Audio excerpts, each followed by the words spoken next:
The safety of the pilot and the life of the aeroplane depend on the reliability of the airframe and its engine. Freedom from breakdown can only be obtained by frequent and regular inspection. Efficient maintenance depends not only on the skill and diligence of the airmen, but on the interest and supervision shown by the officers and NCOs. So that the work may be done efficiently and quickly, a maintenance schedule has been prepared for each type of aeroplane. It describes the maintenance routine which is normally required. If anything needs attention that is not covered by the schedule, then it does not mean that the work may be neglected or postponed.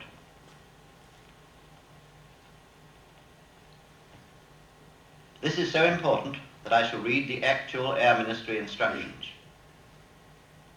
The schedule is not to be interpreted as absolving any persons concerned from the responsibility of acquainting themselves with or acting upon any circumstances indicating the necessity for additional work.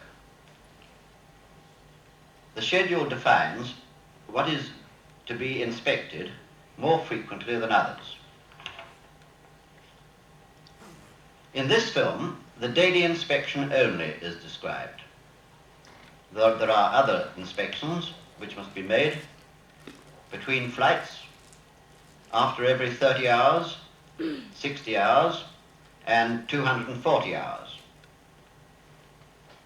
For the purpose of reference, the aeroplane is divided into a number of assembly groups, each distinguished by reference letters, such as UC for undercarriage, and PP for power plant.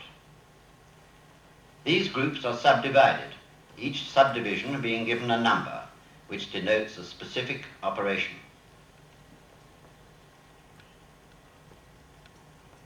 An aeroplane maintenance form is provided for each aeroplane. This is kept in the flight office. It is known as Form 700. On the inside covers are directions for use. The daily inspection certificate is printed inside. This certificate shows that the daily inspections have been duly completed. It is initialed by the flight rigger, flight mechanic, instrument repairer, wireless operator, electrician, and armorer. The flight NCO countersigns it, signifying that he is satisfied that all the inspections have been properly carried out.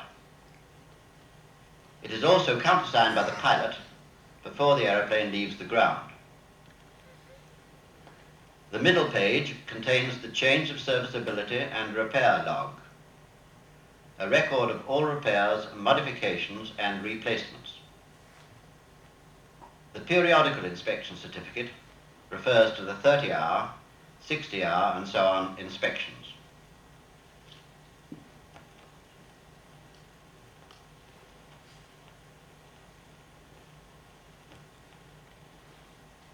The aeroplane is taxiing in.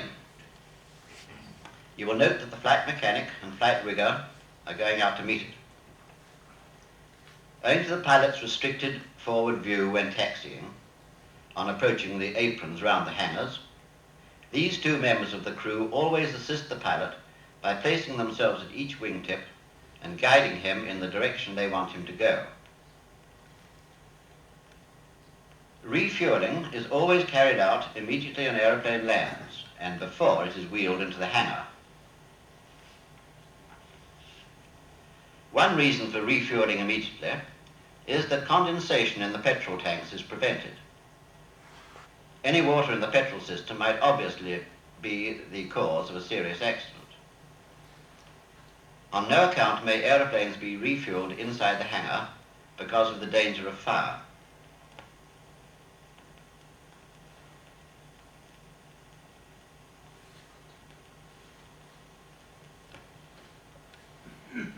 The aeroplane's crew take charge and wheel it into the hangar. It is still considered serviceable and will remain so until 24 hours have elapsed since the last daily inspection.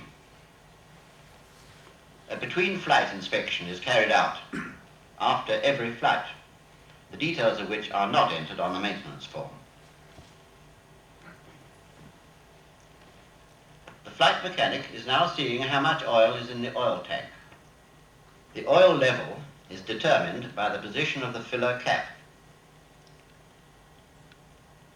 which is so placed that it automatically provides sufficient airspace above it to allow for oil pumped out of the engine by the scavenge pump and for the expansion and frothing of the oil at high temperatures.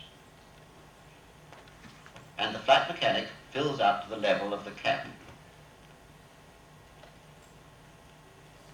Normally, the undersurfaces of the main plane, the wheel recesses, and the oleo legs are cleaned each day with a clean rag to remove grit or mud which handicap the retraction of the undercarriage.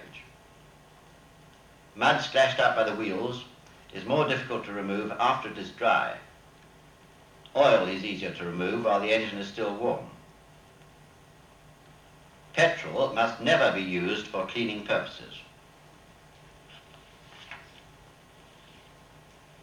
This film is intended to show how a typical daily inspection is carried out. In some units, it is more convenient to carry out the inspection in the evening. In others, part of the work is done in the evening and the remainder completed the following morning.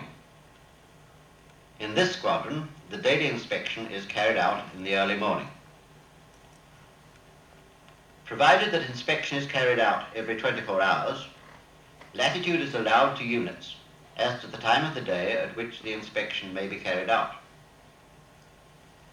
A night bombing squadron will probably adopt a different routine from that of an army cooperation squadron, in which the conditions are different.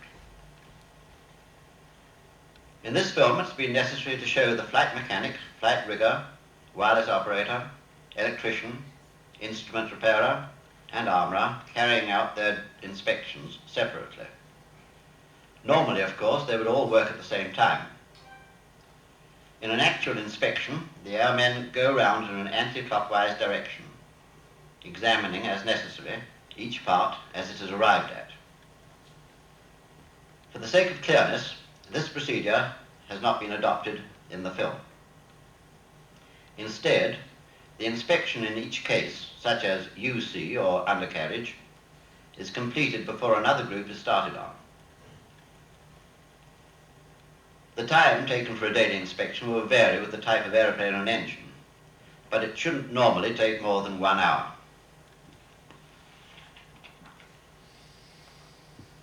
Schedules are only issued for guidance, and the CO of a unit may adopt them as they stand or amend them or modify them to suit peculiar local conditions. The commanding officer takes care to avoid including items for inspection which are not essential to the proper maintenance of the aeroplane, because the inclusion of too many items may lead to attention being diverted from vital inspections to those of little or no importance.